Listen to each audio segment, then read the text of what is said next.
It has, yes. Yeah, it's Thursday, May the 1st, 2025. Storm the Teacup. What we on now? Episode 12. Episode 12, yeah. Yeah, 12. First up, I just got to apologise for my poor sound quality last week. I was trying a new setup, actually trying to improve the sound, and it didn't work. I'm back to my original one now. Yeah, it sounds fine. All right, good. Let's fingers crossed. Yeah. Hey, so what's happening? What's happening? They're dimming the sun. They're dimming the sun. They're dimming the sun. Yeah. That's a good one to bring up first, I suppose, because that ridiculous concept. It's been actually a really nice sunny day today. I can't believe it's May the 1st. Actually, it's just when Bronze said the date there, I was thinking, good grief, it's already May the 1st. It's already halfway through the year. But yes, all over the news, they're dimming the sun. Oh my God, yeah. No one's got any excuse now to say, it's all conspiracy theory. No. Well, funnily enough, it seems a fair few people are unaware of it. I was chatting to a guy. I had to take my vehicle in to get some work done on it, and I was sitting out. It was, when was it? Tuesday. Sitting out in the sun, just waiting. The guy comes out and he mentioned, "Oh, it's a beautiful day." And I went, "Yeah, might as well make the most of it before they start dimming the sun." He looked at me. He said, "What?" I said, "Haven't you heard the news? Yeah, they're going to start putting all this stuff up in the atmosphere to dim the sun." He's like, "Really?" I was like, "Yeah, it's in the news. Have a look." And a strange coincidence, because when we mentioned this last week, 4D, you made the comparison about Icarus. Yeah. And he said exactly the same thing. He said it's just like Icarus, isn't it? Yeah, brilliant. and also this other, there's this sort of anti-climate channel that I follow. And the guy said he walked past this, he found this local, I don't know if you call it a shop, but this establishment called Net Zero, with all these invites to come on in and have a chat. And he said he went in. He said they were very nice old ladies, but they didn't have a clue about this whole initiative to dim the sun. And he said I had to educate them. He said it still took 10 minutes before they would accept it. Yeah. Well, they have. It's a cult formation, isn't it? We're witnessing. It's very hard to break through to a cult. But essentially, it's a deprogramming job, and that's a long effort, a long haul to do that. Well, it's difficult for us to understand because I think all three of us are non-TV type people and have been for some time. So we're not none of us are caught up in that system, if you will, and we sort of go and get our news from lesser known places. But I like Bronze, I find a lot of people, even though we have this chat that we have every week and we sort of say things very nonchalant and it's obvious, or it's just that's the way it is to us, there's still a hell of a lot of the population of the 50 plus year olds that have fallen out of love of news and so don't really watch the news, but they're still in the TV world and they're not aware of these things, even though it's quite obvious to us and it's been all over the news, this dimming sun. They kind of keep it off of the mainstream still to keep those sheep happy with their grazing. Yeah, sad really. It is concerning when it is actually in the mainstream and still these people are not seeing it. That's very concerning, because you kind of think these things, we think, well, if it gets onto your TV, if it gets into the newspapers, then all of these people are going to actually sort of maybe start to realise and wake up. But, it seems like it needs more than that. What is it going to take? If it's in the newspapers and they're still not seeing it, it's... you say that, but I still remember saying the same at the Twin Towers as little bits started to come out. I know most of it, obviously, most of it wasn't on mainstream, but even the clip of BBC doing their broadcasting about the tower being down and it's up behind them. There was so many things about that. I was just thinking, why haven't people looked into this? But they don't. They kind of move on to the next music video. Because that wasn't the official narrative, and the official narrative was much stronger than the odd glitches in the Matrix, as it were. Yeah, and that still is the official narrative. It's when the official narrative starts to change. I think that's what we're getting now with this sun dimming thing, because now they're just admitting it.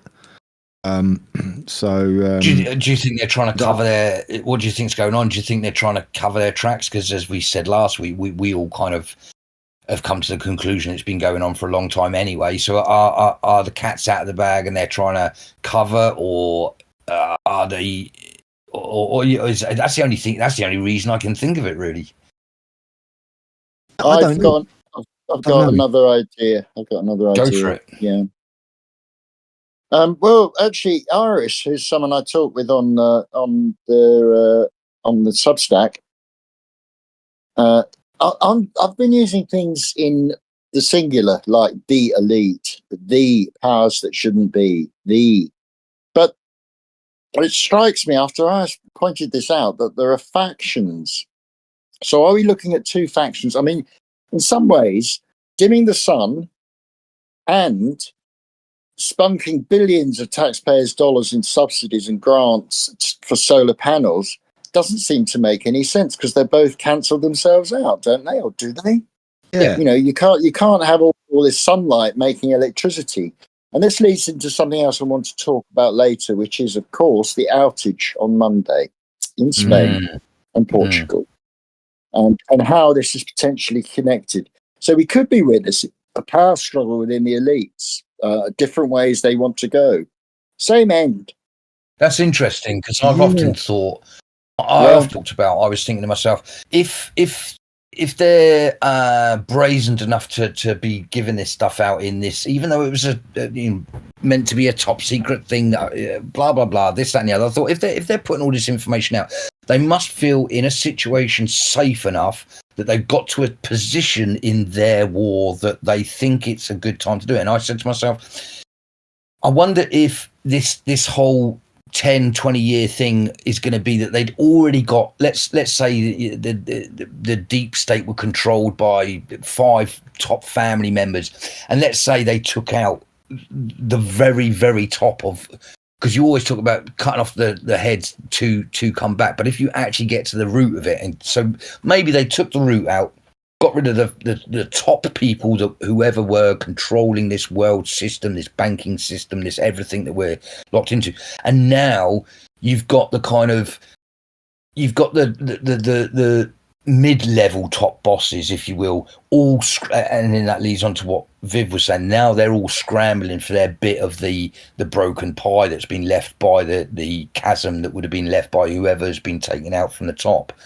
I wonder if that's what I wonder if you're right, Viv, and that's kind of what we're experiencing now, is all the different major factions are making their little bit known. It leads to the same outcome, though, which is the impoverishment and immiseration of the general population. I think behind it all is this this thing called Agenda 2030. Yeah. So that seems to be the driving force behind it all. And maybe just going public with it at the moment is because just so they can kind of say sort of plausible deniability. You know, oh, we told you we were doing it. Instead of just going ahead and then everybody finding out by other means. It's almost like by telling us if we don't do anything, then we implicitly give our consent to it. Yeah.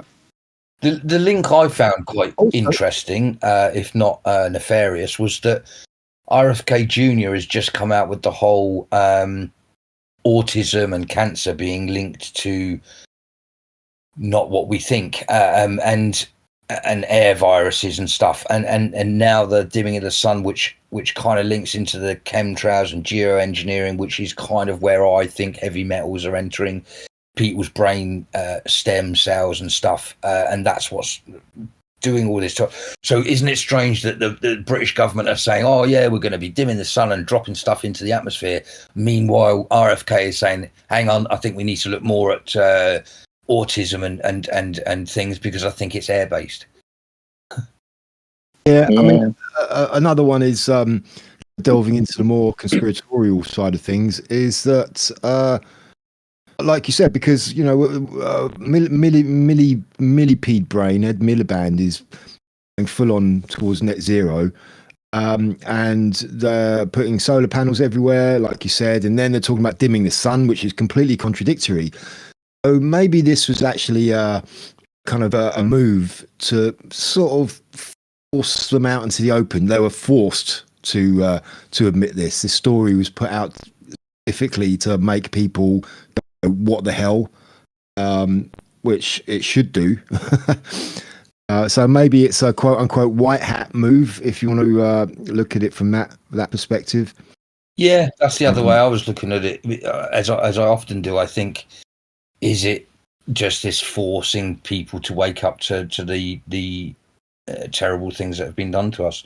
As Viv says, it's so ridiculous to be talking about solar panels and getting more energy from the sun, and then talking about dimming the sun. It's you can't get more ridiculous. Well, yeah, I mean, is it a coincidence that I know you want to get onto this a bit later, Viv, but the whole blackout they had in Spain, is it a coincidence that all these things are happening at the same time? And as I've said before, when something doesn't make sense, as in this case, dimming the sun, more solar panels, when it doesn't make sense, you've got to, however crazy it seems, you've got to find something that does make sense. And you're probably a bit closer to the truth. That's my approach to it. And it doesn't make sense. So what does make sense? Find something that does make sense. And that's even though I use it as a badge of honor and a joke when I say, oh, we're getting conspiratorial now, but this is the word that people use. But I'd say it's about free thinking. What we're teaching people here is how to think on your own 2 feet. If even if you trust someone wholeheartedly, if they tell you something that conflicts somewhere in your brain, you have to step aside, step back, and go, hang on, right, let me think about this logically, because everything from being conned into giving some Arabian prince some money because he's got his bank account closed and he's just waiting an hour, to everything in their life, you have to really think about things, or you're going to be prey for someone else. At the very simplest, you have to accept that at the very least, you're missing a piece of the jigsaw. If it doesn't make sense, there's information you are not getting. So trying to make sense of it, even on that way of looking at it, is like, well, you need more to make sense of it. Otherwise, you're just going to be speculating like we are. It could be this, it might be that. Well, if it's we all know how that goes. Yeah, absolutely. Yeah, indeed. Yeah. But and again, in another way, that's why we talk to each other, the three of us, is because, as we've often said, we don't know what we're talking about most of the time. We get our information much the same as everyone else that's listening to us gets their information, and we make mistakes ourselves. But in talking to each other, and that's why we did it before we sort of put it onto YouTube and that, but and Rumble, we were really doing this because we're feeding each other with what knowledge we've got, and then listening to the counter. Again, is that idea, God gave you 2 ears and 1 mouth. It's much better to listen. You get much more information from someone else. So you say your bit, and then you listen to what someone else has got to say, and you add that into what your bit is, and I'm sure you'll have a better idea at the end of it. Yep, indeed. So do you know what the mutter lines are now pushing? I mean, I'm talking about Guardian and Financial Times, etc. The blackout in Spain and Portugal is being tentatively blamed on the overuse of renewable energy, on particularly solar power. Oh, really? Interesting. Because it's all over the place. I mean, it's an over-reliance on renewable energy, which is really going to have a knock-on effect. It's the implications of which are huge, and that's what people have been saying for years. The solar panels, especially, it delivers electricity to the power grid in a different way than power generation, like nuclear or gas plants, etc. And it appears to be unstable. If this is the case, don't say. Yeah. Well, yeah. I mean, I do know it works because my parents had solar panels. They didn't have an electricity supply. They had solar panels in Spain, and they did work. But that's on a domestic level. On a national level, well, you know, Yeah, you probably have to cover half the country with solar panels to work nationally to be enough of a supply and a stable enough supply for it to work. Yeah. But no, that's very interesting that even in the mainstream now, these stories are starting to come out, because I would have thought that would have sort of gone down a conspiracy rabbit hole, like many other of these things, and mainstream would have kept pushing their narrative of whatever it is, some atmospheric strangeness or all that nonsense, whatever it is they first came out with.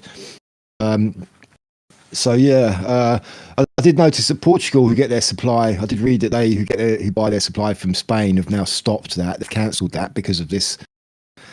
And a curious little thing, a couple of days ago, I saw Tony Blair come out and criticise Ed Miliband's net zero push, saying it's impossible. It's doomed to failure. And then the very next day, another piece comes out, Tony Blair saying, "Oh, I fully support Ed Miliband's net zero policy." So it's it's just a bit. Well, but Blair started a lot of this. He started a lot of this. He signed us up.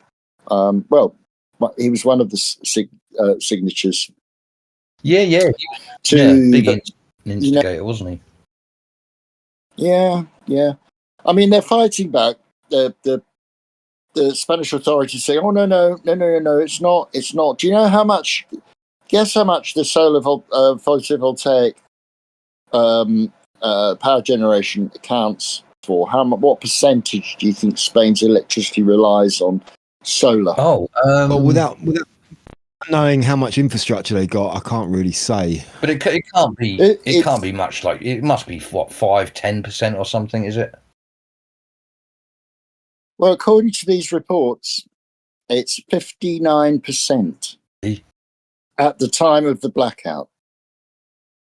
I don't know. Okay. I don't know. I mean, do you believe those? Do you believe that for a start? 59%. That's probably over-egged. Don't know. I mean, it's suspicious to me that it's been put everywhere. And the other fact is, Spain is a very sunny country. Okay, if they can't manage it with solar panels, we're never going to get anywhere near that in this country. Even with windmills, those horrible windmills they keep planting in the beautiful countryside everywhere. It's just crazy. Yeah, but they are, I mean, the national grid in Spain denies, saying it can't be blamed on the renewable energy. Because there's wind power as well. There are windmills all over Spain. Sorry, Viv, you said they denied that it can be blamed? The net, the grid, the Spanish electricity or the power grid has denied that renewable energy is to blame for the outage. They would do, wouldn't they? They would do. They would do. Well, they would. Of course, they would. They can't do anything but. A mess. What an absolute mess. It's crazy. Yeah. Other, when was it? A few weeks ago, maybe a month or two ago, there was that the power outage at Heathrow Airport outside London. Yeah. Substation. Oh yeah. Yeah. Reports of a second substation fire last week or this week, early this week in London as well. So that's strange is happening there. Yep, that's right. We're not really getting answers, are we, from them? This will make you laugh, though. I'm a prepper, and I'm a sort of worry about the worst case scenario. My power generation, if anything goes down, is a solar powered generator. So yeah. So even me, but as I was saying, even me as a prepper, like, I haven't really thought, I have thought it through, and I'm happy with my choice. But yes, I've got a solar generator for my emergency power supply in England, where it's not that sunny. There's nothing wrong with that. There's nothing wrong with that. Like I say, on a domestic level, I mean, my parents, my mum and dad, they had two, just a couple of They just had just a couple of panels on the roof, but it would certainly keep the lights burning until maybe if you were staying up late after 12, they'd begin to dim a bit. Well, that's pretty good, really. So that's fine. But when you're using it to power the nation's power grid, you know, that's a bit different. Mm. And these a couple of substations going up now. What's actually going on there? What caused that? Do we know? Well, as you say, Viv, we never get the facts, do we? They don't tell us. We won't tell us. Almost certainly, the reasons they give us are probably not true or half truths. So it's just difficult to say. Yeah.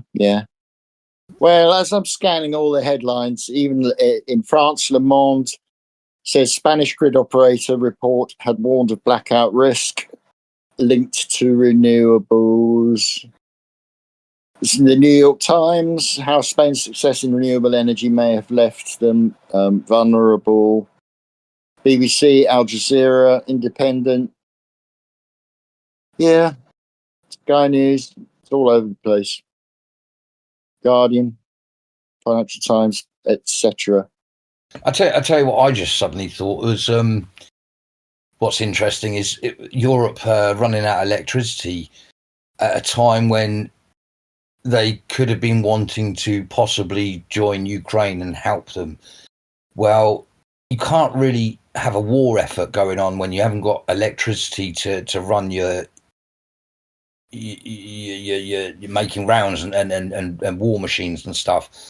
Again, I wonder how much of this is pre-planned, because now my mind's going to the fact that a couple of days ago Trump has signed this deal with Zelensky over the minerals deal in Ukraine, and that's all sort of coming to an end now, and that must be really annoying the EU. So is this all part of a bigger war that we're not privy to? Very possible. Very possible. Mm. If you cut the enemy's electric supply off, then they can't make rounds as quick as you, and they're not going to go up against Russia if they're having blackouts.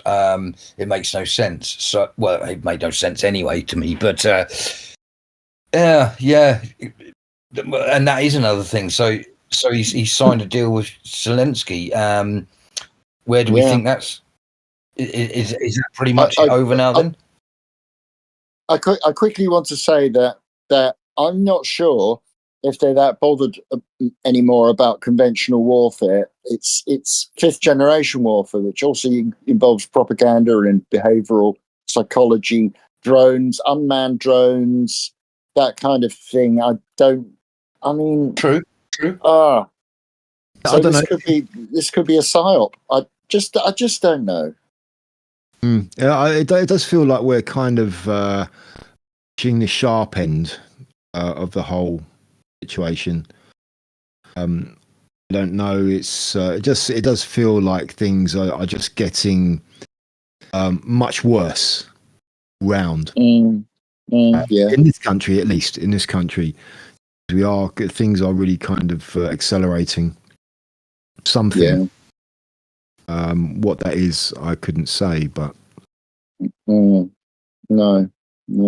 Did you guys happen to see any of PMQs this week?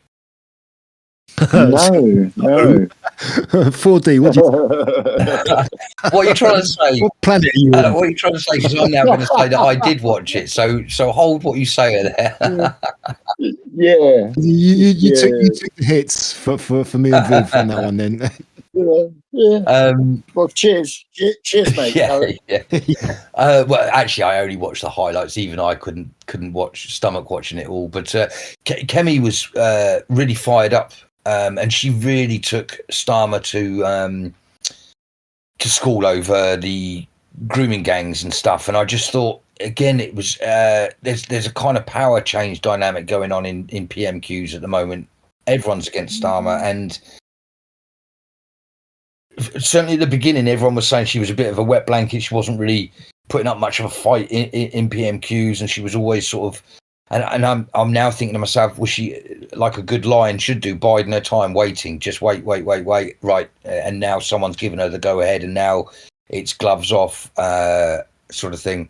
She basically said, not basically, she said, are you delaying because you don't want the country to know that this is a Labour cover-up? And I just thought, wow, here we go, cool. Yeah, I mean, I wonder how much of that is connected to the fact that we had local elections today as well, and they always ramp up the rhetoric. They always ramp it up. Oh, true. To an election, yeah, true. Yeah, they do come out with the things I think the people want to hear when the vote, it's time to vote. So yeah, but yeah, it's still good that she did that though. Still good. Yeah. Still not interested in supporting her or the Conservatives in any way, shape, or form. No, indeed not. Yeah. Although that said, I will back that up and say I do like Kemi. I think I like a lot of the things she says. She seems quite calm, collected. I've seen her on a couple of interviews. I must admit, I don't mind her at all. She's all right. Yeah, politicians, they're trained for that. Yeah. I mean, the guy that she ran against for the Tory leadership, Robert Jenrick, has been coming out the last few months and saying some really good, what we would consider to be good things, but still, it's easy for someone in that position to do that because they've got nothing to lose, really. The opposition can always come out and make these criticisms and assertions without really putting anything on the line, can they? So yeah, it doesn't really mean anything to them because they're not hungry. Yeah. And what do I mean by that? I mean that they get paid through something called the Short Act or the Short Law. It's called short money. The opposition didn't used to be paid, which made them hungry, I'd imagine, hungry for power. Now they get money through this thing. I think his name was Graham Short.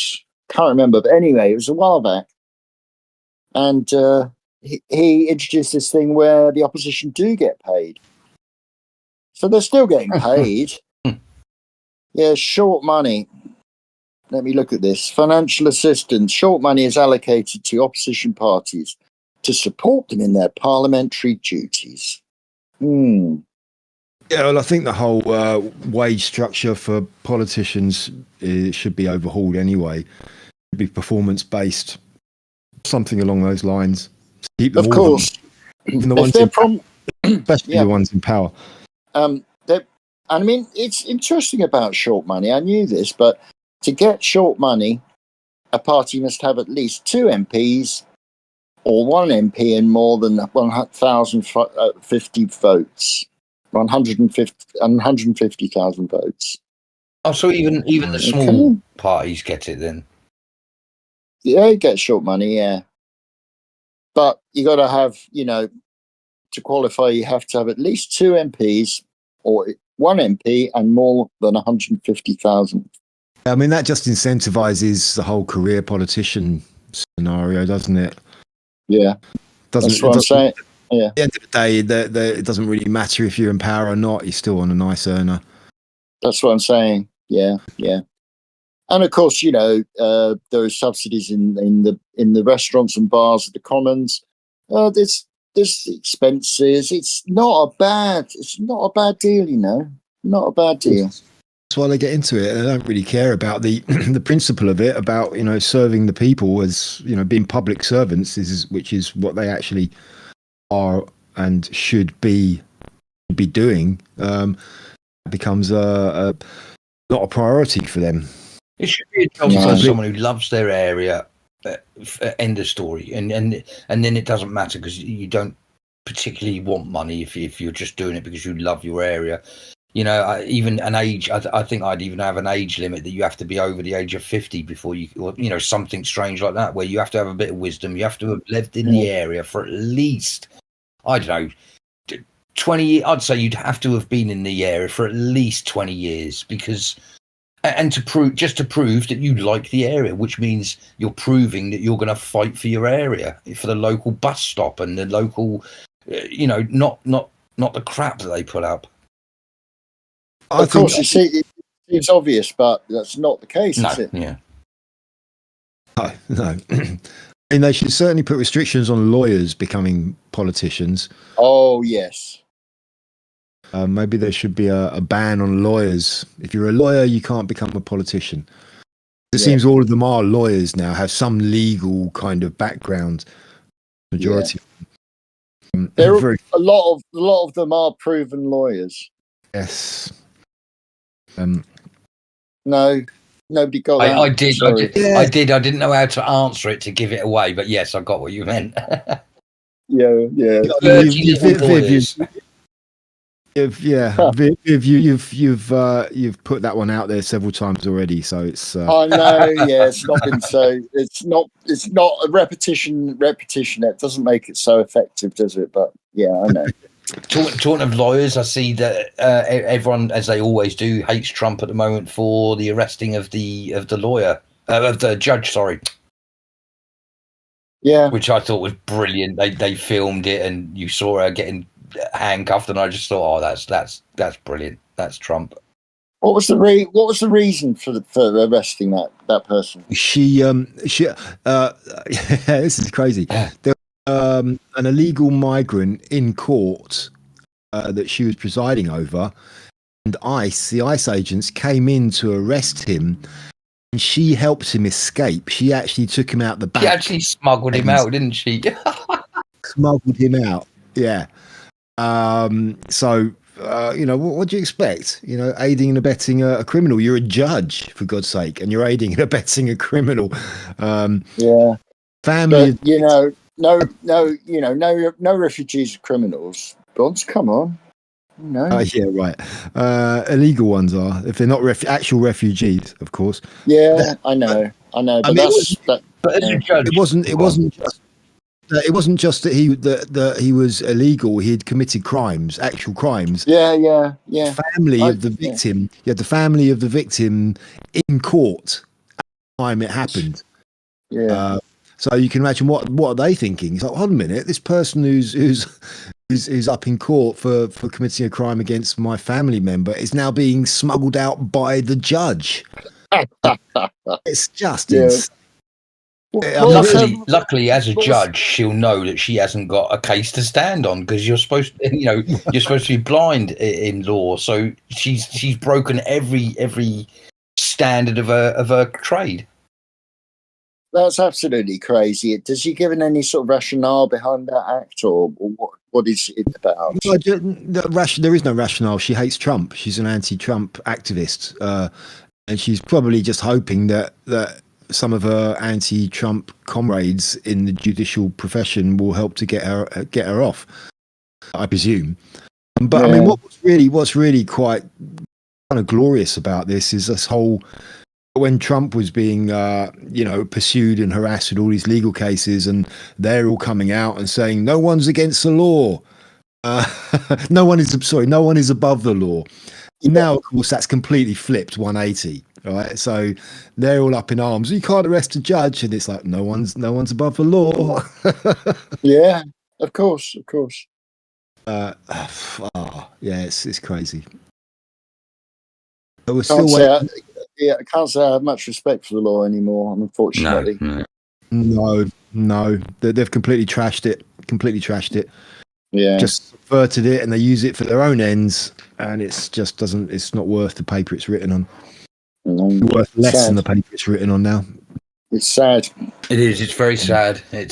Once you lose faith in your law system, you're on the verge of breaking down at that point. Yeah. Although, I mean, what I'm involved in is really stuff like sovereign law, con law, and that sort of thing, and that is a potential way out of this. It's looking quite interesting at the moment. We're still ploughing on with this. Oh yeah. See how it goes. So you're still learning all that stuff. Yeah. We're currently doing the affidavit, which I haven't started yet, but some of the others have really progressed in it. So we've got to write.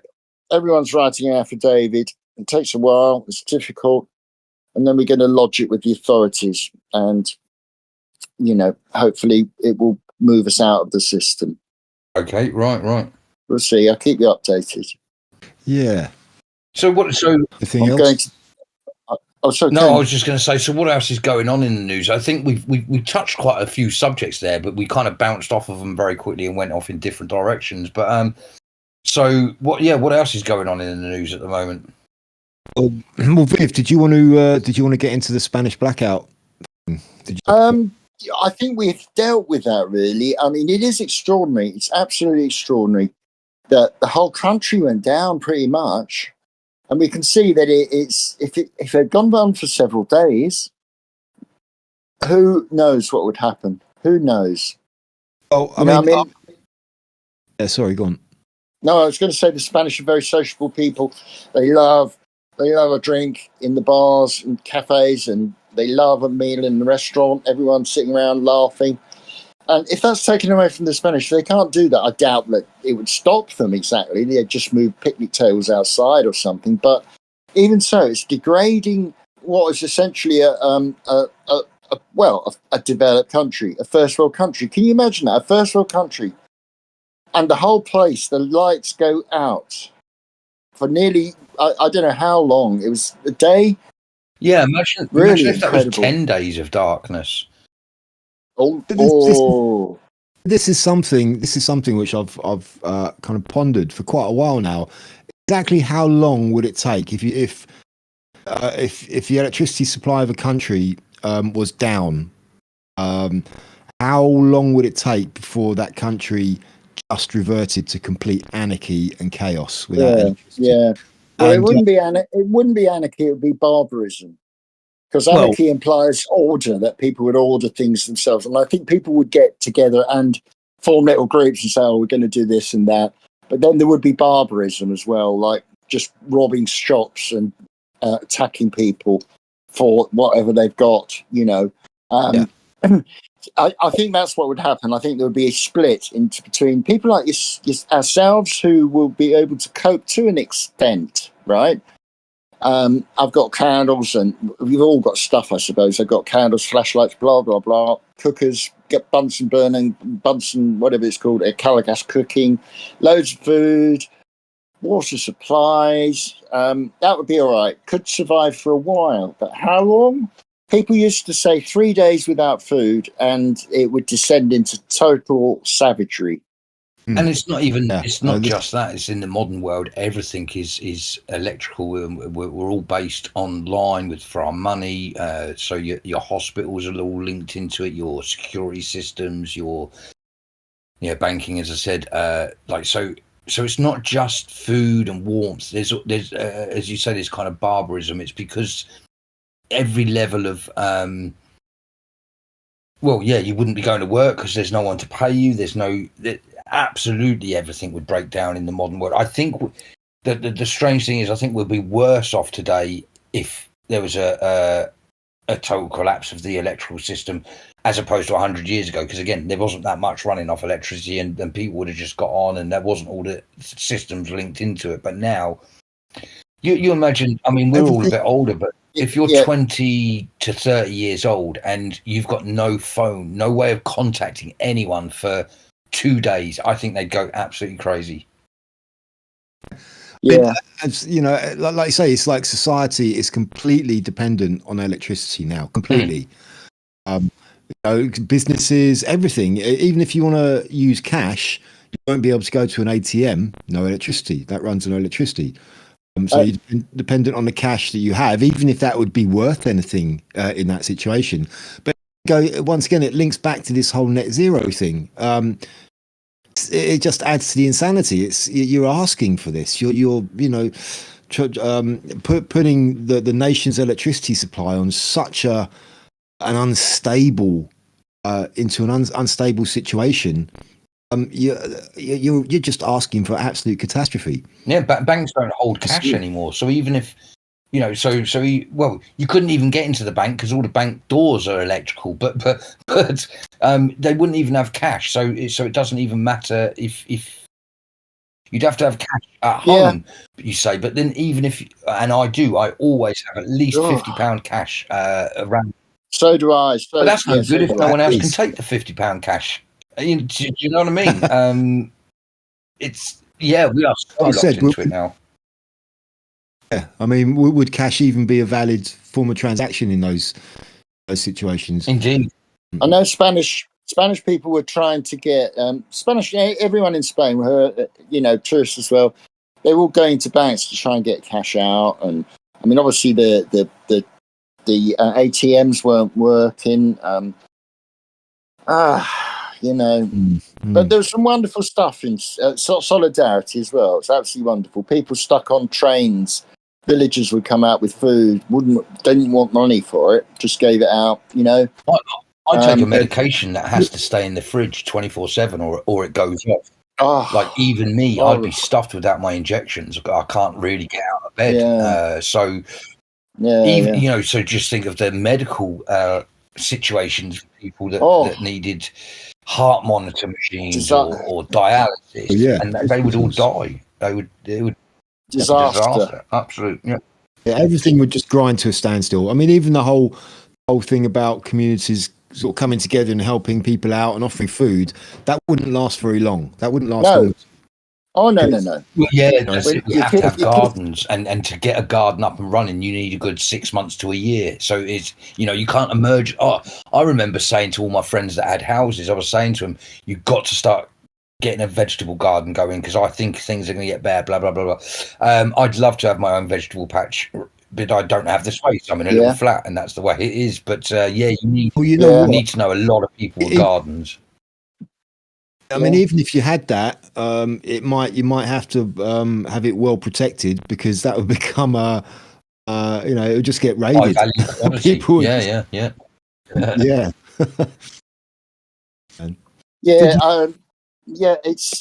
What's another interesting thing about in Spain, though, that struck me was that the airports were affected, but a lot of them, the backup generation just jumped in perfectly. Why didn't that happen in Heathrow? Oh, what do the backup generators work on? I'm not sure. I don't know. But they did spring into action, and there weren't as many cancelled flights as you'd expect. Yeah, well, it's highly unlikely that they were powered by renewable energy, I would say. No, I don't know what they are. I mean, would they be diesel? Surely not. Not for. It could be, I suppose. I don't know. Yeah. I can imagine diesel. I don't honestly know. I can imagine some bell end in England having an emergency system that was based on exactly the same system as the main system, and so they both go down at the same time. Like you.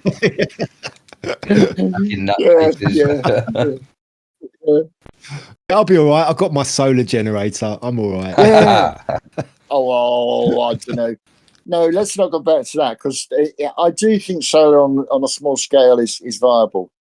But we can see what's happened if this is true. If we are talking about that percentage, 59% of generation from solar alone, and that's not including wind, then there. And even though we slag it all off, there's a lot of renewable or self-sufficient energy supplies that are very good. I think, as you were saying, even with solar panels, it's okay commercially, but not on a big domestically. Domestically. When I lived in New Zealand, I lived in the Waikato area, and I can't remember the percentage, but we got. And I'm pretty sure it was somewhere around 50 to 60% of our electricity came from. They've got a lot of natural spring warm, these geysers that bubble up in and they get their energy from that, and also from running water. They've got so many waterfalls in the Waikato area that I think they generate hydroelectricity. And I remember, I think it was about 60% of my house's electricity was generated free, and my bills in New Zealand were tiny, absolutely tiny compared to this country. But it proves that you can safely have other forms of electricity to back up your main supply. Oh, certainly. No, there's no doubt about it. I mean, my friend in Spain, the German woman, and she's pretty much self-sufficient. She's got solar panels. She's got a spring water that runs by. She doesn't have mains electricity. She gets gas bottles, But it can be done. But as I say, on a national level, not so sure. Yeah, that's it. I mean, you maybe have, instead of trying to just completely eradicate one, coal, oil, gas, etc., and replace it completely with these renewables. You can have them running side by side. I mean, this net zero thing, as we keep on going on, keep on talking about, is complete insanity and ridiculous. A friend of mine, he told me a few years ago, he knows, I think he's got a brother or something, or a relative who lives up in the north of England somewhere, and they're off grid. And they have they run their home by sort of solar and all these renewable stuff. And there's this deal with the national grid. If they have a surplus of electricity from their own generated supply, they can feed it into the national grid and they get paid for it. Yeah, that's right. And they got these payments, right? But here's the thing: they weren't connected to the national grid, but they were still getting these payments. So, how funny! Yeah, it was really well, and that's so there was no. How funny! Sorry, money for nothing. And that system's been going for. I remember my granddad wanting to convert his house to solar, and he's been dead for coming on 20 years, I would have thought. And if that was true, that all these people had converted their roofs to solar panels and were selling back the surplus, you'd think that would have solved all of our, or most of our needs by now. Then, well, yeah, I mean, it does kind of make sense. I mean, my parents, this was in the 1980s. My God, so we're talking 40 years ago. Yeah, blimey, right? Yeah. Yeah, so the solar was fine. The only problem my dad had with the solar is he was using car batteries, and it's just the battery power. That's the problem with this stuff, with solar. You got to have really good batteries. Yes, and they haven't cracked that problem. The storage problem. That's always been the problem for any form of generation of electricity. It's the storing that's the main problem. I don't know if that's what people realise, but yes, it's the storage that's always been the problem, how you store electricity. That's right. Yeah. Look at electric cars. Electric cars are quite a good example because they have they have this whole this massive pack of batteries which is to store the electricity, and still the range is crap. It still takes half an hour to charge them up. And you're sitting on this massive pack of batteries for God knows however long you're driving as well. So it's like, I mean, it really does apply there as well, I think. I saw somebody point out if electric cars were the established form of motor vehicle, and somebody came along and said, "Hey," and also another thing, the weight of the battery packs makes these cars are super heavy. So roads are just really going to require much more maintenance, ongoing rather. And so somebody, I saw this post, I can't remember where it was. Somebody said, "Imagine this if all we had were electric cars, and then somebody came along with a combustion engine car and said, 'Hey guys, I got a fantastic revolutionary new vehicle. Weighs a fraction of the existing cars. You can refuel it in less than 5 minutes, and the range is over 1,000 miles.'" It would be, are you interested? It's kind of people go, that sounds amazing. Why don't we do that? Why don't we go for that? It's interesting when you put it that way around. Yes, absolutely. Yeah. It's like, I think in many ways, I think we're de-evolving, and that's just another one of them, isn't it? Yeah. I thought that the other day, devolution. Diva. Yeah. Evolution. I'm just popping to the kitchen. Oh, don't do it, Viv. Leave the potato peeler alone. It's not that bad. Put that potato peeler down. Watch out, people. Viv, he's on the loose. He's got a potato peeler and he's all out of potatoes. That sounds like a great time to talk about Sid James. Sid James, yeah. I don't know if Viv can still hear us. What have you got to say about Sid James, Fordy? Well, I as I said last time, I don't really know much about Sid James, so I had to watch. I watched a half an hour documentary just to get an idea. And the first thing I was going to say is, shit, I didn't realize how much of a dirty old man he actually was. So the documentary I'd seen was by his friends. It wasn't anything putting him down. And I don't mean to say good or bad or indifferent. I'm just saying what I heard. But basically, he was a dirty pervert, and he a lot of his friends were saying there was a point that when he was doing some stage work that every single night he had a different girl.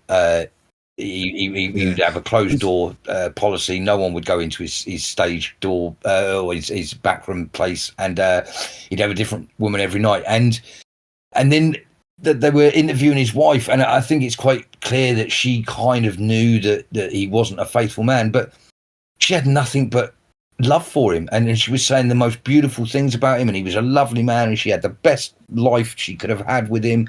And so again, whether you think it's appropriate or inappropriate what he did is absolutely irrelevant. It sounds like he had a wonderful life with his wife. His wife had a wonderful life with them. Their children had a great life. But yeah, he certainly liked the women by the sounds of it. And I also go on. I think it's entirely possible that both things were true. Yeah. You know, he was a very good father and husband, but he was also, you know, he had a roving eye.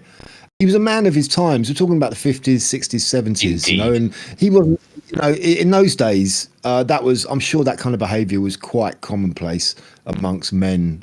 Yes. In his position. But yeah, it was, you know, but something I found quite interesting was he was actually, as I said, he was South African. Previously, I said that. He was born in Johannesburg. He was born, his name wasn't Sid James, it was Solomon Joel Cohen. Oh, right, so right. You couldn't get more Jewish than that. Yes, and then there was another story. I think it's a relatively well-known story about him being in a taxi in London, and someone had said something quite derogatory towards Jews, and he'd apparently, it was the only time he was ever late on set, and he'd come in and said the reason and he was swearing and cursing. He said the reason I'm late is I've just had to knock I punched him, and he flew over the bonnet of the car. Smashed the lights of the car next to me because he said something bad about Jews. So he was obviously he didn't want anything bad, anti-Semitic or anything like that said. Yeah, I think I know the documentary you saw. I think it's called Seriously Seeking Sid, I think, on YouTube. I believe it was, yes. There's another interesting YouTube video. It's a dramatization, and it's called Core Blimey, which is kind of one of his catchphrases, and it kind of recounts his whole affair with Barbara Windsor. And they're all played by actors, but it's done very well. That's quite an interesting watch. Right. Yeah, that was a messed up situation. Him and Barbara Windsor as well. She was married to Ronnie Knight, who was the mob, one of the kind of London mob. That's right. Yeah. And he was even aware of it, and he didn't really seem to do much about it. He seemed to kind of just, he got one of his boys to sort of warn him off, but didn't seem to come to anything. Right. Yeah. That was just, as you say, that was just the way he was. That was his life. So he wasn't going to bow down to anyone. He was after the girls, and that's all there was to it. Yeah. And I got invited. Sorry. No, go for it. I was just going to say, as a sort of aside, an anecdote. I got invited to meet with Ronnie Wood. Not Ronnie Knight. I mean, not Ronnie Wood, the musician. Ronnie Knight. When I was in Spain, one of his friends was hanging around the area I was in, and he said, "Oh, you must come and meet him." And he had a club down quite in Malaga, Estepona, was it? Something like that. I don't know. But I never did. I should have really. Yeah. Viv, you got anything to add? Apart from no, it's just that I do miss the Carry On films. They're corny, they're silly, the jokes are daft. But they are, it's maybe there's a bit of nostalgia in it as well.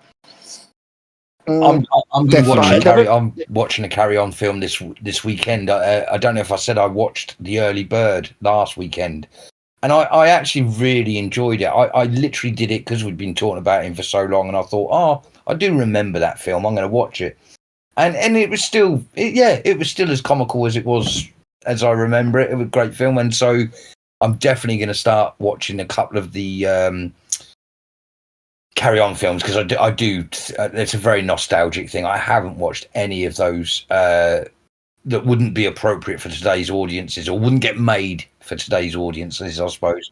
But yeah, I want to watch some of those. Have you got any in mind? I have.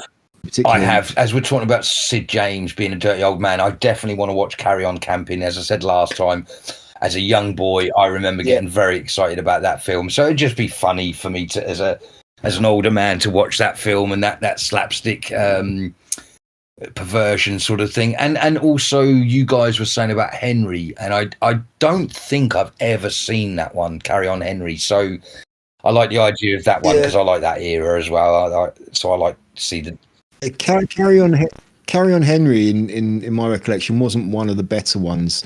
Like I said, it's the ones they made in the 60s were the best. I think Carry On Henry was when they got into the 70s.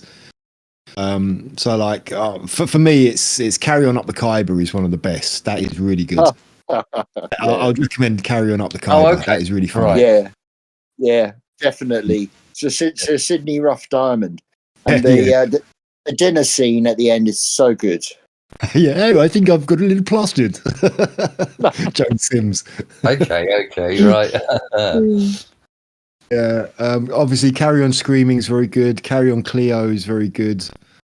What else? Well, where's Carry On Doctor? Is it Doctor? Is that a good one? Yeah. That's a bit earlier. That's 50s, I think. Isn't it? Or early 60s.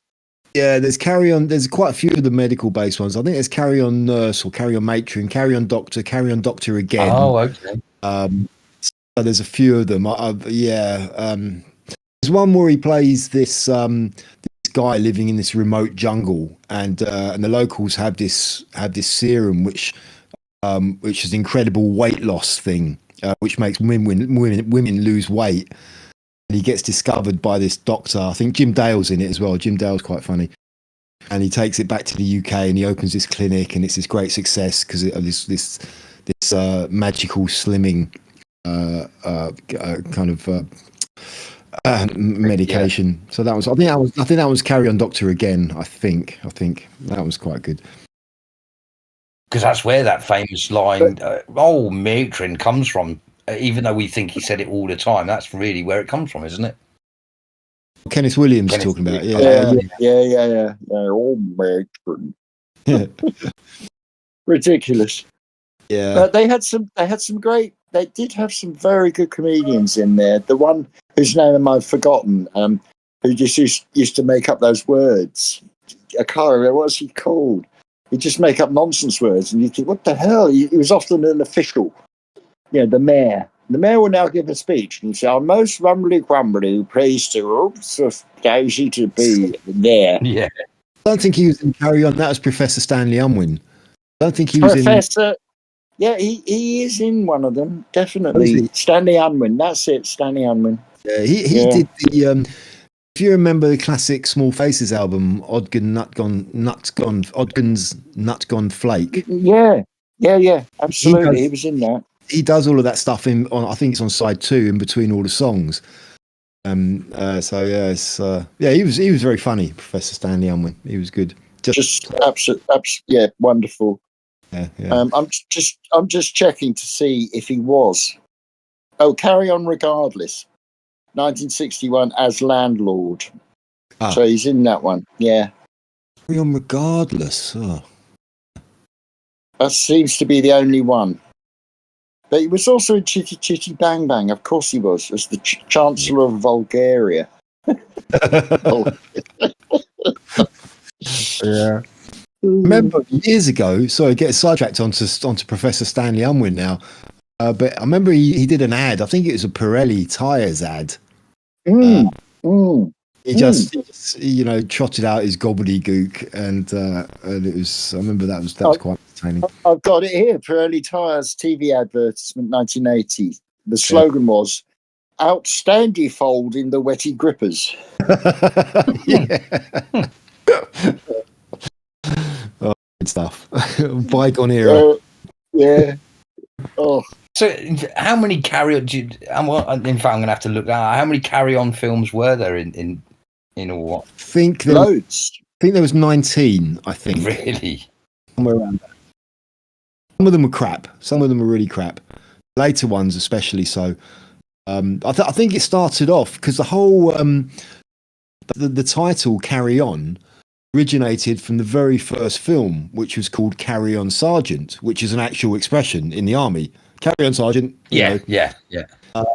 And then they just kept on making these films, and they kept the carry on part of that, and it just became a Carry On Spying was another one. That was an early one. How many did you? How many was your guess?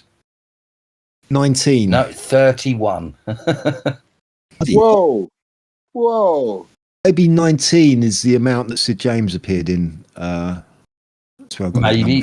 Yeah, it was from 1958 to 1992. So probably quite a few of those are not what we would remember as Carry On. But yeah, 31. Wow. Yeah. Well, the last one was an attempt to revive the franchise, if you want to call it that, called Carry On Columbus, and it had very few of the original Carry On team in it, and it was absolutely rubbish. Right. It's absolutely amazing. Gerald Thomas was the director of all of these. Right, yeah. So it's his baby, really. Yeah, definitely.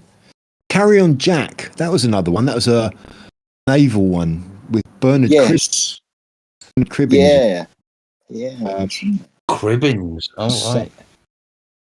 Yeah, and that was kind of set in the old, when Britannia ruled the waves, kind of Napoleonic era, I think. Right. There's one set in a toilet factory called Carrying Out Your Convenience. Really? That's right. Yeah, and they go on. They go on a works outing, I think, or works holiday or something to Spain or something like that. This hotel, which is only half built. That's abroad. That's Carrying On Abroad. Right. Yeah. There's also one called Carry On Girls, which you can pretty much imagine what that was about. Yeah. They're hosting a beauty pageant in somewhere like Brighton or somewhere like that. It's full of all of these really beautiful women. Valerie Leon, wow, she was stunning. Valerie Leon, yeah, she was amazing. I'm going to have to go through them all now, just because I've got them in front of me. So here we go for a list of all the Carry On films. You've got Carry On Sergeant, Nurse, Teacher, Constable, Regardless, Cruising, Cabby, Jack, Spying, Cleo, Cowboy Screaming, Lose Your Head, Follow That Camel, Doctor, Up the Khyber, Camping, Again Doctor, Up the Jungle, Loving, Henry, At Your Own Convenience, Matron, Abroad, Girls, Dick, Behind, England. Actually, be careful where that comes out. Actually, Emmanuel and Columbus was the last one in 1992. Wow. Yeah, there was one in there you mentioned. What was it? Carry On. Carry On Dick was kind of Dick Turpin, where Sid James plays a Dick Turpin. I remember that one. I think. Yeah. Bits of that one. Yeah. Carry On Follow That Camel actually had Phil Silvers in it, and that was meant to be Sid James was meant to play that role. For some reason or other, he couldn't make it, so they got Phil Silvers in. To play that one. Well done. Right. Yeah. Brilliant. See, only 1, 2, 3, only 4 of those were done when I was born. The rest of them were all done before I was even born. Yeah. Carry On, Don't Lose Your Head. That was the kind of French Revolution time where Sid James plays the Black Fingernail, sort of Scarlet Pimpernel type character. So Sydney Effing, that was his kind of his cover. He played this sort of really fey camp, sort of like British aristocrat. So Sydney Effing with 2 Fs. Yeah. Oh. Yeah. Anyway, let's move on, shall Sid we? James. That's enough for Sid James for tonight. Yeah. Did you see Winston Marshall, the who used to be a member of the band Mumford and Sons? He's now become a kind of conservative influencer. He was in the White House press briefing, and he asked Carolyn Levitt if they were considering political asylum for UK citizens because of the erosion of our free speech. Oh God! Oh my word! Yeah, but that was quite amazing. And do you know how that's come about? Yeah, because we live under a bloody tyranny here. That's why. No, sorry. Yeah, no, that's why. No. So the only reason that question got asked is because Trump had started this idea that they were going to have non-mainstream news people in the White House. And that guy is obviously one of the streamers that was chosen to be in the White House press room, or part of the press. Yes. And so this is why these absolutely amazing questions like that one are going to start to get answered, because you've got, imagine if the 3 of us were 10 times bigger than we were, we could actually get an invite to go over and ask questions in the White House, which is quite crazy when you think of it like that. So, and his was more specific. He was actually asking about the woman that's been arrested. The question was around whether she would be able to get come over for immunity. Right. Okay. The woman that's in prison at the moment. Not the Conservative MP's wife. Yeah. It was all around her. So, again, it's kind of throwing it in Starmer's face. Yeah, I mean, there seems to be quite a lot of sort of contradictions outwardly with that whole thing. First of all, just going back to Carolyn Levitt's response, she said, "Oh, that's a very good question. I don't think we've considered that, but I'll certainly put it to the president." Yeah, I think that is just kind of it's not going to happen. It's not, that's not going to happen. But it's quite good that it's sort of been put out there. That he asked that question and she took it in the manner she did. But this whole thing, this UK-US situation, with the trade deal and how it does seem very like, I mean, he comes out and says, yes, we have a very good relationship, and she says, yes, he likes the UK Prime Minister very much, and they get on very well, and then there's talk about the trade deal not happening unless we we get our freedom of speech back. So it does seem sort of contradictory stories out there at the moment with regards to the whole thing, Yeah, but there's another interesting part of Trump. Other than the obvious sort of Nancy Pelosi's and the ones that were against him, have you heard him say he doesn't like anyone? The weird thing about him is he plays this game with people, and he says how he loves them and he thinks they're great people, and he's actually, in some way, maybe in his own head, he's taking the mickey out of them. But I've noticed it with the Emmanuel Macron. I'm terrible with names. Even he was sort of saying, "Oh yes, I respect him, and he's good for his country." And that a day before he was saying something completely different about him. And it's this kind of Trumpism where he just wants, or it's real that he just genuinely likes everyone. He's a decent person like that. Although I don't think it's like that. But it's very strange how he always says, same with Prince Charles. He says how he's a lovely man, love him. He's a great leader for his country. But everything he stands for would say he doesn't like Prince Charles. Charles. Yeah. I think there might be a bit of what would you call it? Kayfabe is the expressions they use. They sort of. But also somebody else put forward the suggestion that he, no matter what somebody says about him, if he meets them in person and they get on, that really matters to him. if they meet face to face and he gets to know the person, in that respect, then that's kind of what he judges it on, rather than what they've said, what comments they've said about him in the past, or what they put out in the press, or this, that, and the other. So could be another aspect. I'll turn the other cheek thing. I've never been very good at that, I must admit. Never good at what? Turning the other cheek, or doing what you're saying Trump's doing. I've never been very good at that. If someone says something that I don't like, that's it for the rest of my life. I don't like them. Yeah. In the world of politics, it's all about optics, though, isn't it? So quite often, people put statements out that there's absolutely no truth to at all. It's just put out to create a certain effect for one thing or another. Yeah, and he is the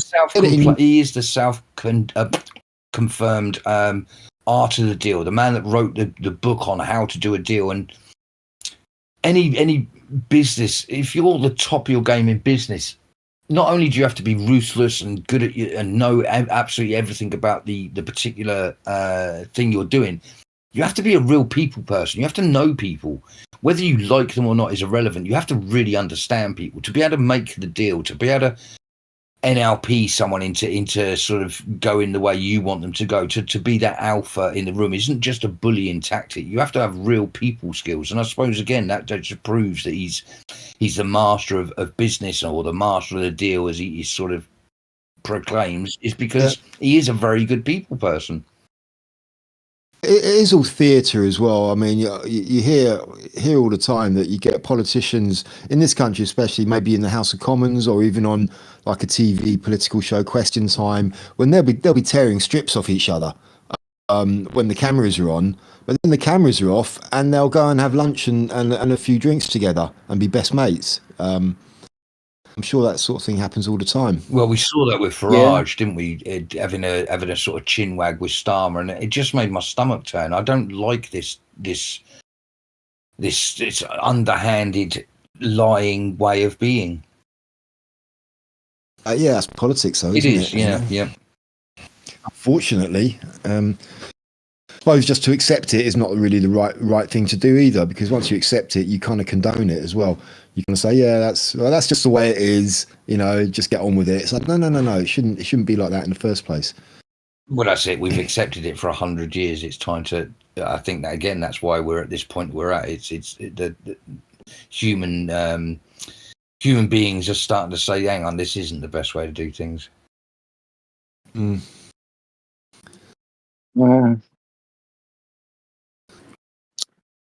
Oh well. Nothing but a few moans. I was just trying to. I did have something on my mind I was going to say, and it's just gone. So I was just trying to think of what it was. It'll probably come back to me when we're talking about something else. Oh yes, that was it. It'd be interesting. Does anybody have any idea of what the indications are of the local elections we've had here today? There was a lot of chatter in the press about a reform gaining a lot of local council seats. I wonder if it was overstated or not. That'd be quite interesting to see. Well, we'll find out tomorrow. I think we'll get results coming out tomorrow. Well, yeah. Actually, probably, because I suppose tonight would be a good time. We'll probably find that when we finish our talk, there's probably a few things being said online about it already. Yeah, it's very anticlimactic for me, because I think I was fully behind the whole reform thing, and things have just gone so sour with that I'm disillusioned with them as well now, and so I don't really give a damn, I suppose, in a way. I'm waiting for proper change, not this BS that's going on. Yeah. You say you weren't even inspired to vote, Viv.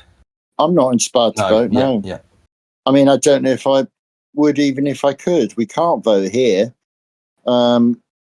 because there are areas which they're waiting for this decision on the mayoral authorities. They're as we know, but for anyone who's listening, they basically they want to develop super mayors. It's a sort of globalist takeover of local government in a sense. They'll all be linked, no doubt. I have absolutely no doubt that this will be part of the Council of Mayors, the so-called C100, or is it C50? C100, I think. Right. Yeah. So it's these are postponed. I mean, the East Anglia is postponed. So all of East Anglia, apart from, unless you include Cambridgeshire, but Norfolk, Suffolk, and Essex, postponed. Yeah. There was quite a few. I mean, there was quite a few places that were postponed or stopped. Yeah, there's loads, but the main ones are in the south. In the south, it seems to be Kent's okay, but going into Surrey, Sussex, that's all. That's all postponed. And in fact, going back to It's what all- Bronze was saying about the question that was asked of Levitt, as a serious question, if we were at that a worse place than we are now, and that was an offer, would either of you say take America up on and would you just up and leave and go over there? Well, yeah, I'd consider it for sure. Absolutely. Yeah. It wouldn't be just as easy as just going, right, okay, pack bags and I'm off. There's obviously a lot of stuff to take into consideration. But yeah, definitely, if things don't change here, absolutely. I'm staying put. Oh, yeah, right. yeah, I'm staying put. Yeah. Well, I've already done it once before. I upped and left to New Zealand, and it was amazing. And it's a shame it didn't go out. But actually, it's not that hard, Bronze. Once the emotional connections with people, once you get over that, it's actually really easy to move somewhere else. As long as they're English speaking, it's kind of pretty straightforward, really. But yeah. I think I'm at the state. I've kind of. This sounds really defeatist, but I'd actually stay here because I've given up. And I know that sounds a reverse way. You'd say you stay here because you're still fighting for it all, but I'd stay here just because I've given up. I think I don't care. Yeah, I know what you mean. Right. I know what you mean. It's also dumb. It's also stupid. It's just, oh God, every day there's something so moronic I can't believe. Yes. Yeah. And I don't know I don't like calling people stupid. Everyone has skills and everyone can do certain things. And, humans are great. It's just, maybe it's humanity that's the problem. I don't honestly know. It is humanity that's the problem, but also humanity is the solution at the same time. Yeah, of course. But we just seem so funny here. And, I walk around my little town and it seems, I don't mean to be, this sounds really bad, right? But a lot of people seem kind of weirdly lost in this dream world of screens and ready meals and junk food and near food and just covering themselves with tattoos. I don't mind if people want to get a tattoo, but they just don't seem interested. I mean, look at the number of people who vote. The thing I'm most interested in about the local election results is the turnout. Yeah. Yeah, it's probably not going to be very high, I should imagine. It'd be interesting to see if it's more than sort of relative to the general election. I know it's not the same thing, but relatively speaking, if there is a higher than average turnout compared to general elections, because I think people, I don't know, I'm just interested to know just how much this current government has really given people a short, sharp shock, shall we say. We knew it's not just this government. This has been going on for a long time, but it's really been brought into quite sharp relief in some areas, I feel. Yeah, really has. Well, even at the best of times, you're only talking, I think it's something like 30%, 1 in 3 people that actually bother to vote. So even when you look at it statistically, 30% is not a huge number choosing who runs you. It's not exactly providing a mandate, is it? I mean, I must admit, when I was marching against the Iraq War, and this was way back now, God, 25 years, 24 years, I was thinking, wow, we're going to make a real difference. And it's the same with the anti-lockdown marches. I thought, yeah, they can't ignore us now, but they did. They did ignore us. And so they're so divorced from actual, regular, everyday people that whatever we do, what are we even supposed to do? The solution people say is politics. Right. Well, look at the shower of shite that we've got.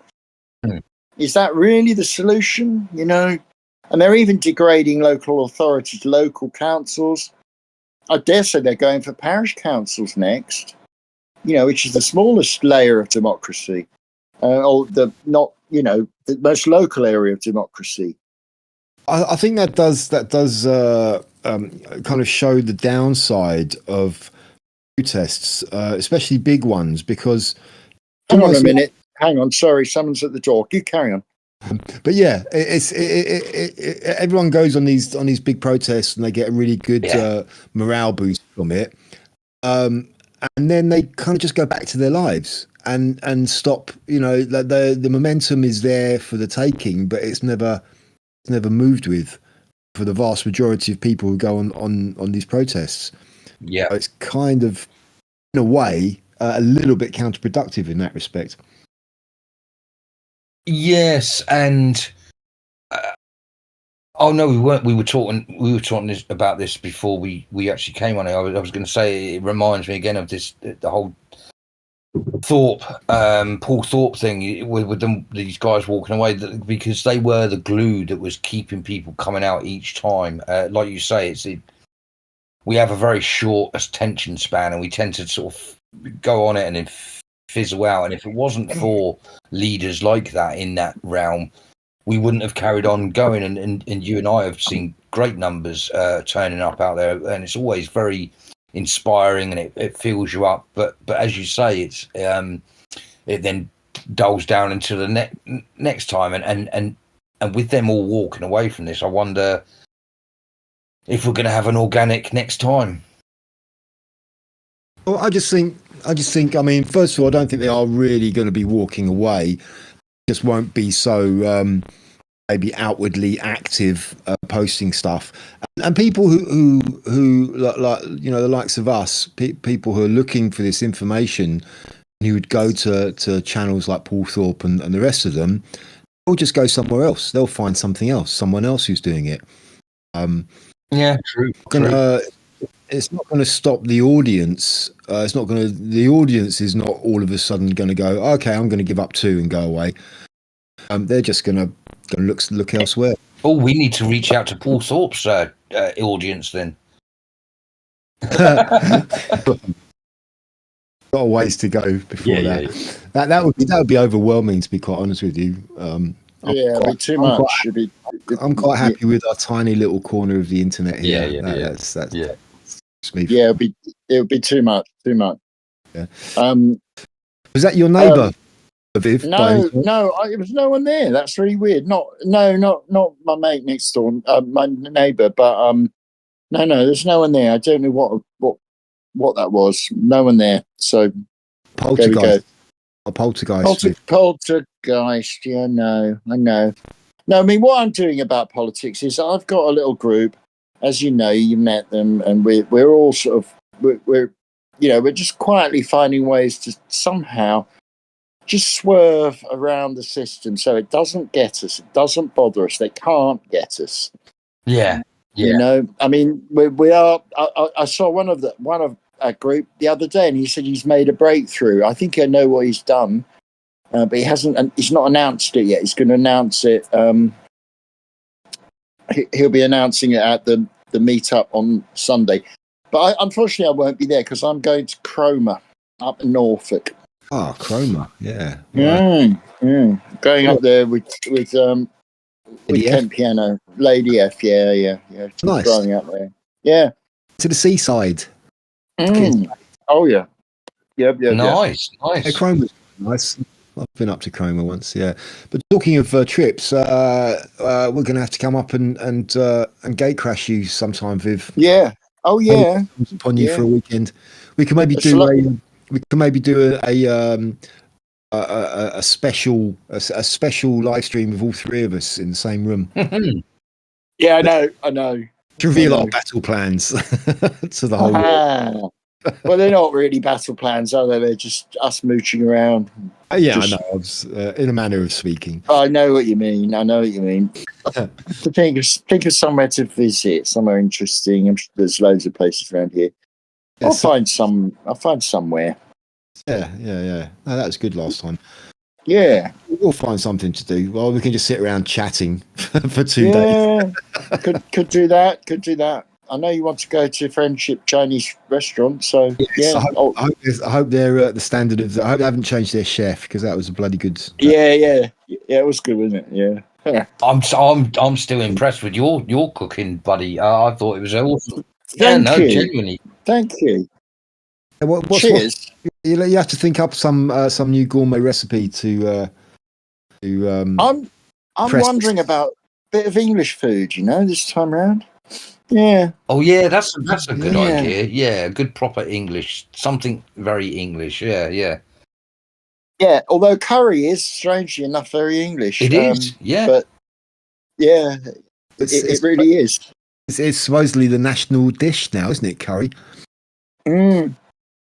Yeah, I wonder though about that. I don't know. Who knows? I mean, I know curry restaurants are having big problems. Because it's lots of reasons, for lots and lots of reasons. A lot of them are closing. It's really sad. There was a great one in London I used to go to. Mr. Khan. He ran a little hole in the wall like a calf. Really, it was home cooked. It was brilliant. But he's gone. Last time I went to London, he's gone. I think that what the problem is. I mean, last Indian restaurant I went to with some friends when I visited in Norwich. Went to this place where who'd been there? It was quite a famous place, but a lot of the waiters, almost all of the waiters, were light-skinned English people, which is very odd. You don't, you never used to, it was always like a family thing. Yeah. But now it looks like they can't get the staff. It's a bit like the infamous Mr. Patel's corner shop of fame. A lot of the people, the children, they don't want to do that.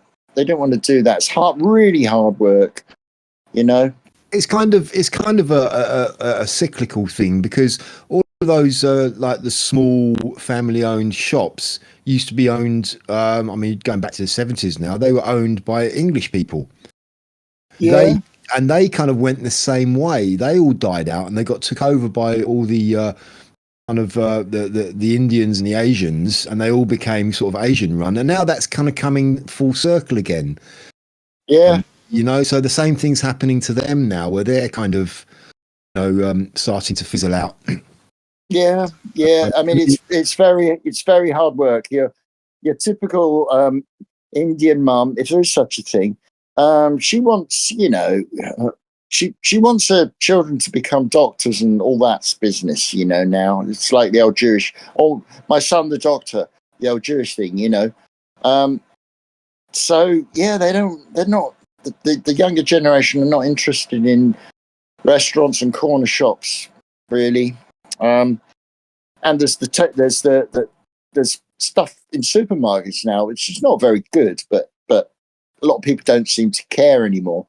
They just go down and get a takeaway curry from an actual supermarket and chuck it in the microwave.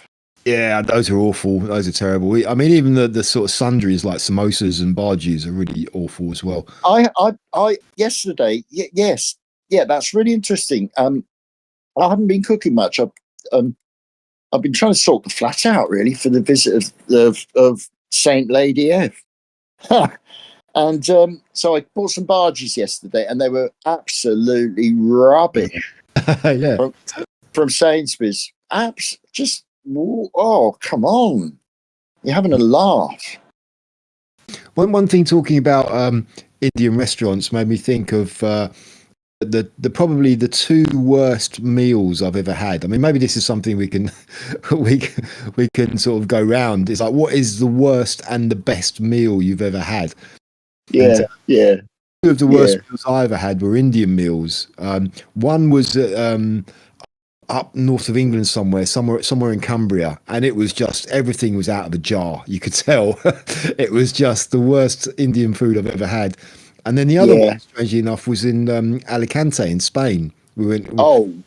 They had went into an Indian. Thought, let's go try an Indian, and all the staff were Spanish, and food. It wasn't bad food, but it wasn't Indian food. I'm telling you, it was. What is this? This is really weird. No, the Spanish, just weirdly enough, everyone thinks they conflate Mexico and Spain. The Spanish aren't into spicy food, really. You know, they've definitely toned down the chili amount. They're not into chili, so that their curry heat isn't there.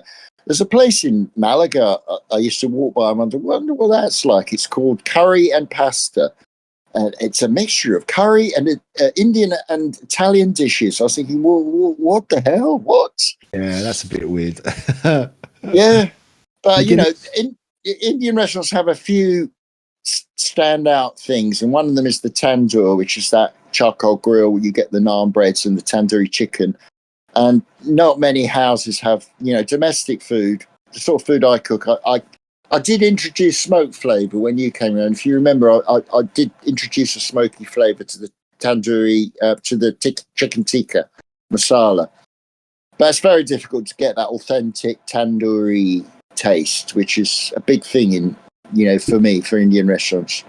And they're so expensive. I've been looking at menus. I walked to work and I walked past a couple, and there's one for dal. A dal is just made from bloody lentils. You can get a kilo of lentils for about around £1 or a little bit more maybe, and they're charging £6.50 for a plate of dal, which is a soupy.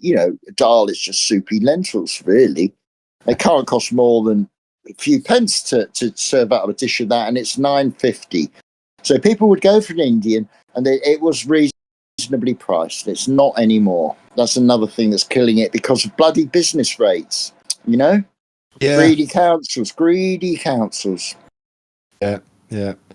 Well, if it's worst meals, I reckon I can beat anyone on worst meals. My worst meal is a meal I had halfway up a mountain in Mexico when we were doing some mountaineering and we were doing some cool climbing stuff, and the guy in charge had sent one of the crew to go to the shops and get some high protein food for us while we were up on the mountain. It's not just essential; you need it for survival we were climbing above the level of where you need oxygen and stuff. So it was really hard work and stuff. So yeah, he'd been given this list in Mexico to go down to the shops and get this food for us for high protein.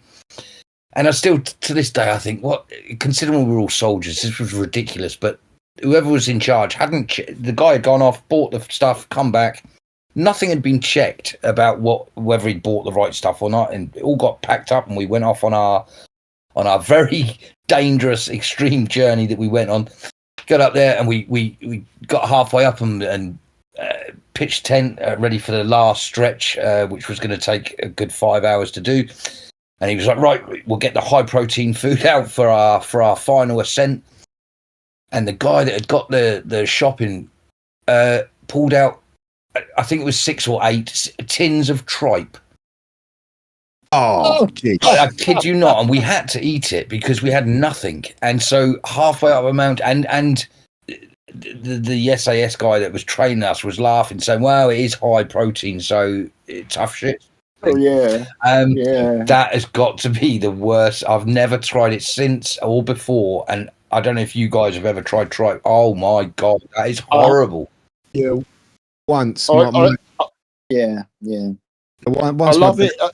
I love the Spanish way of tripe, but otherwise, no. I mean, my dad cooked it for me once when I was quite young, and it was just like these furry things in this kind of sauce. They look like little furry squares. And and I tried one. I thought I didn't like the look of that, so I just ate everything else and left all the bits. He said, "What did you think of it?" I thought, "Yeah, it was all right, but I didn't like these furry bits." And he goes, "That was the tripe." Yeah. Yeah, because tripe was quite a big thing. I mean, I don't want to be, we're probably insulting the few Northerners left who really like tripe and onions and all that business. And they used to have tripe stalls, tripe with vinegar. But yeah, the Spanish cook it really nicely. The Portuguese cook it nicely. It's in a sort of tomatoey sauce. It disguises the weirdness of tripe because you are eating a stomach. I was just going to say, big lumps of it cooked in water halfway up a mountain. I'm telling you. No, mate. No. Yeah, so, I mean, so, yeah. With me, often it's not what you're eating; it's how it's cooked. So, tripe on its own, no, but tripe in a tomatoey, oniony, garlicky sauce, it's all right. Yeah, but the worst. It kind of defeats the object of eating it if you have to cover it up. If you have to cover up the flavour. I suppose so. Although I don't know if it's covering out exactly because you got a lot of dishes there. I mean, curry. You could say curry. I think curry used to be used to your typical English curry was to cover up leftover meat from Sunday dinner and maybe meat that was going a bit on the turn. So I don't know, but the weirdest, I don't know if it's the worst meal. I think it is the worst meal I've had. In Seville, went into a bar and it was very weird. They decorated it in silver foil. What the hell? They put all silver foil all over the walls and there were candles in it. It looked really, and there was a gloomy bloke watching. Do you know Semana Santa? It's a procession in Seville and other towns for Easter. They wear those pointed hats. I think that's where the Ku Klux Klan got the idea from. And they march along carrying crosses, and it's very gloomy, very Spanish. Anyway, he was watching one of the processions, so gloomy, and so we went to the bar, got some beers, and said, "Well, what are the tapas here, please?" I can speak Spanish, not very well, but I'll translate. He said, "We have chickpeas, sausage, blood, and I thought, blood. What do you mean?" So I thought, being curious, I said, "Oh yeah, I'll have the blood and I'll have the chickpeas." No. So he brought these two dishes. Yeah, he brought chickpeas, and there was no sauce, nothing with them. They'd just taken them out of a tin. Right? I thought, oh, okay. And then the blood comes on. I was thinking it was going to be like a black pudding, a spiced black pudding sausage type thing. No, it was cubes of fried blood. Oh, jeez. Oh, you might beat me. Oh my God. Yeah, it's just cubes of fried pig blood in rancid olive oil. Yeah, I mean, when I said about the worst meal you've ever had, I did kind of mean actually in an establishment rather than on a mountainside in Mexico. Well, yeah. But, yeah. I know. Yeah, I don't know. What would I like? Fried lumps of blood or tripe in water? That's a tough one.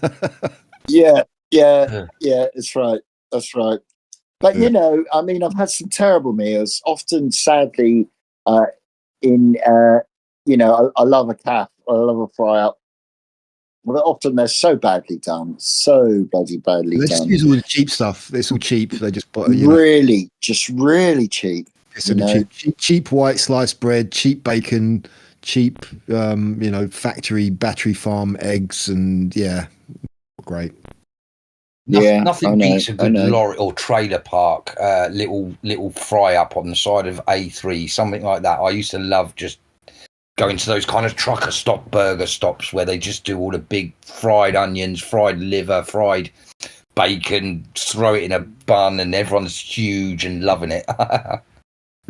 Oh yeah, I agree with that. I love all that stuff, but there was a great restaurant in a cafe I used to go. I go for the atmosphere. It's closed now. It's called the New Piccadilly. It was around Piccadilly Circus. The atmosphere was amazing. It's real old school. It's like you're in the 50s. But the food was really, really poor. It was that London cafe hybrid of Italian and English food. Just every dish was so badly cooked, so badly done, so cheap, so nasty. But you would go people watching, and you get a lot of actors in there. I imagine it was the sort of place that Kenneth Williams would go to. After the stage, get a lot because that's Theatreland up there. It was absolute shite. That's really, really.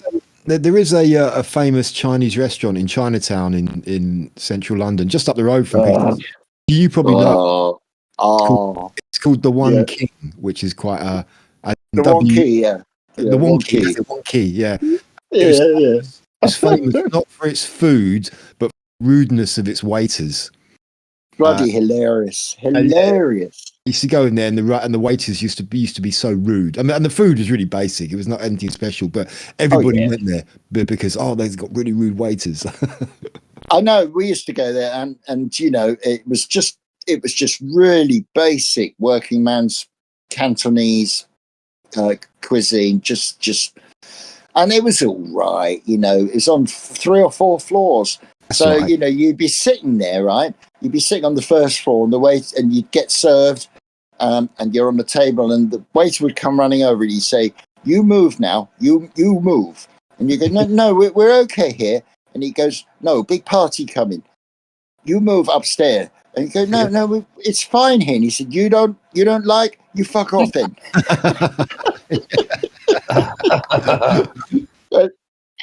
And everyone would be cracking up. But I went there with Lady F, actually.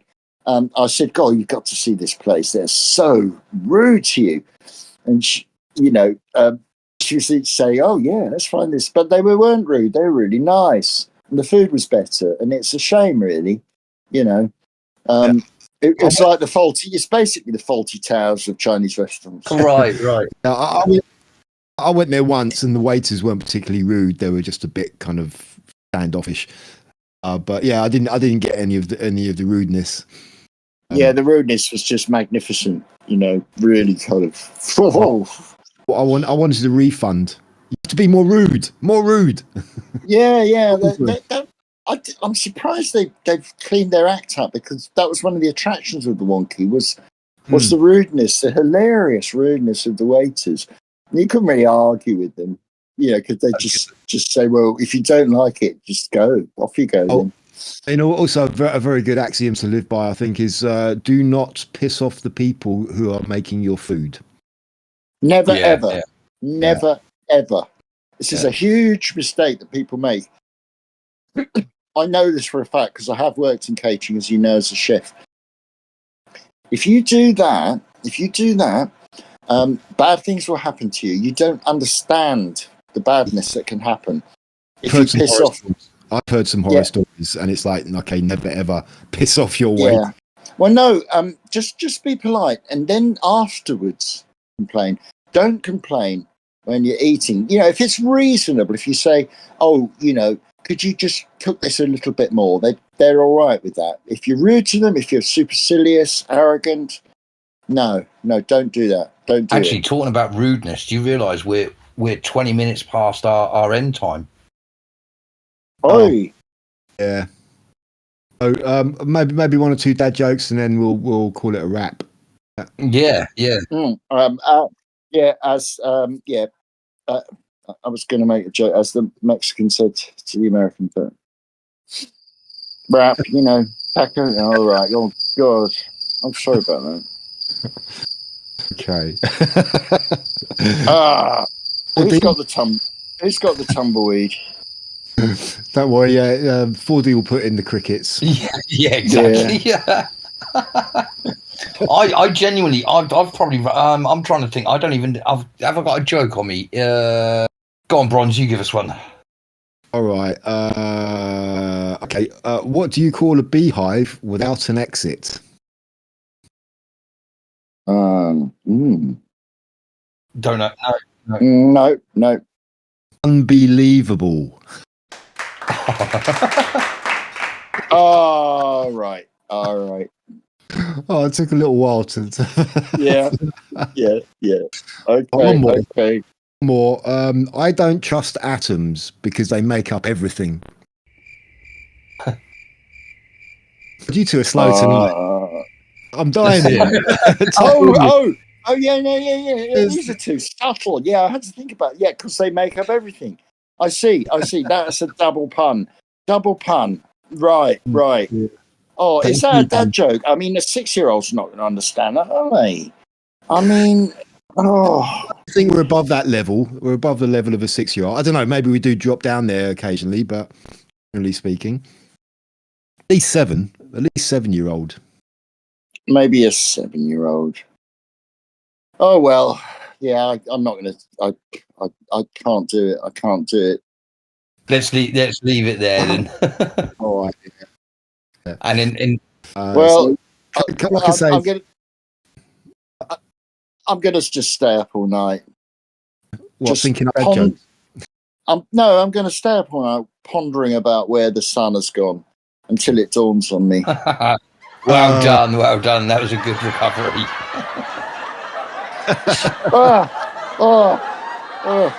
Okay. On that happy note, I will say good night, gentlemen.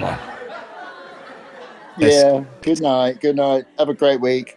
I'm off on the weekend, but I'll speak to you about our expedition on the bank holiday. We intend to visit. We're at the seaside. We're in Cromer. We're going to have to eat crabs. So we're going up to Cromer. I'm coming back with crabs. So there you go.